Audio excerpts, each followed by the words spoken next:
ครับผ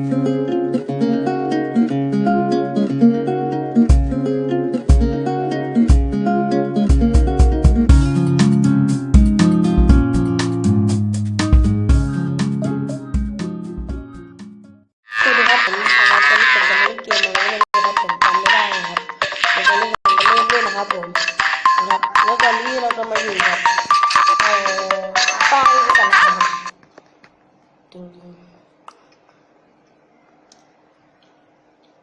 มาอยู่กับคุณแสงอีกแล้วนะครับผมครับนะครับผมจะอยู่กับคุณแสงโดยเฉพาะวันเสาร์อาทิตย์นะครับผมอารมณ์ดีๆควรจะแคทจันทร์ถึงศุกร์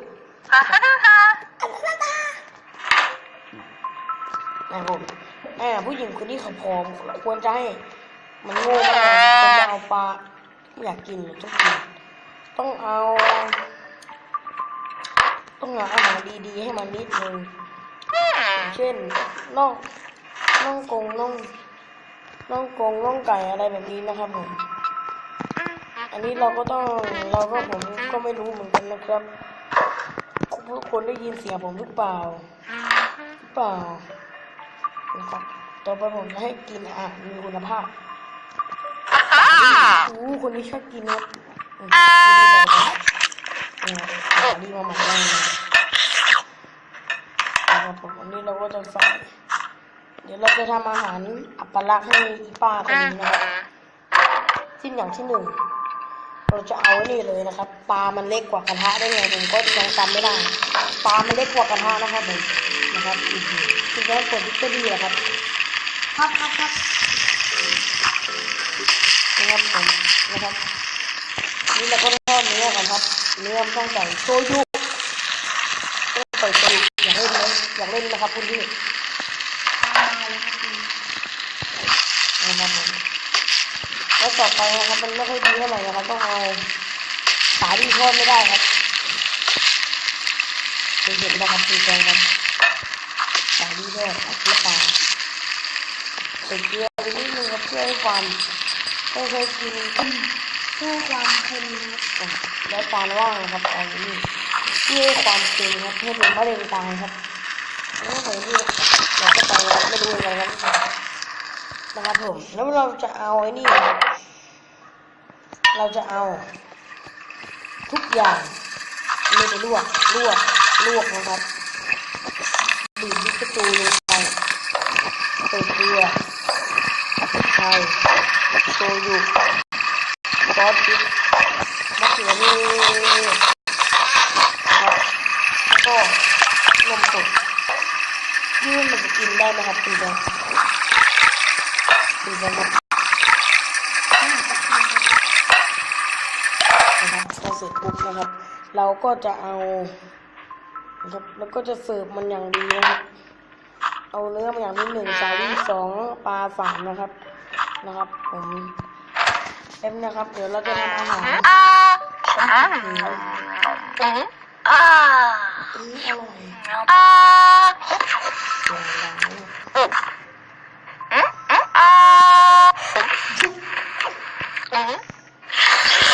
สับปะรด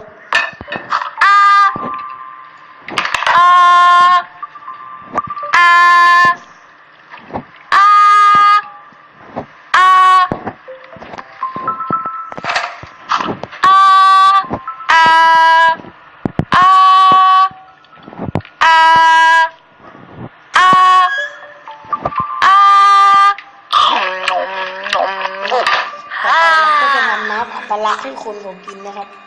ที่เป็นน้ำที่มีสุขภาพนะครับน้ำส้มครับนะครับเราจะใส่น้ำส้มนะครับเป็นน้ำนี้เป็นน้ำที่อร่อยนะครับผมดูเลยเหรอครับนะครับผมเราก็จะมาปั่นจึงนะครับผมนะครับแล้วตอนนี้นะครับเราก็จะมาทำของนั้นนะครับมันจะกลายเป็นน้ำปั่นนะครับผมจะปั่นอะไรนะครับน้ำส้มครับ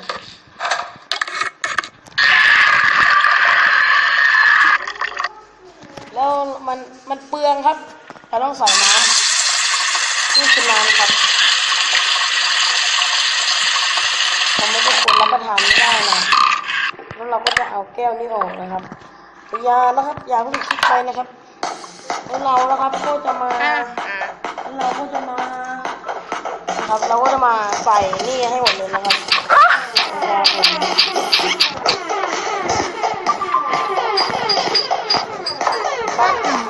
สองที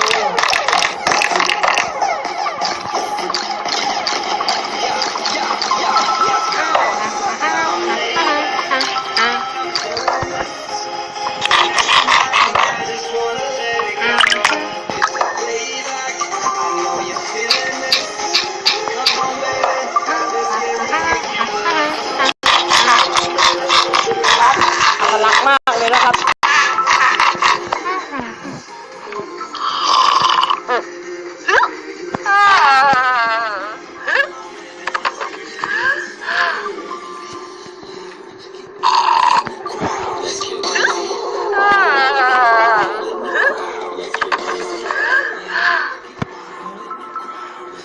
สำหรับวันนี้นะครับก็ขอปิดคลิปเพียงเท่านี้ก่อนนะครับขอก็บ๊ายบายนะครับขอกดให้กดไลค์กดแชร์กดติดตามด้วย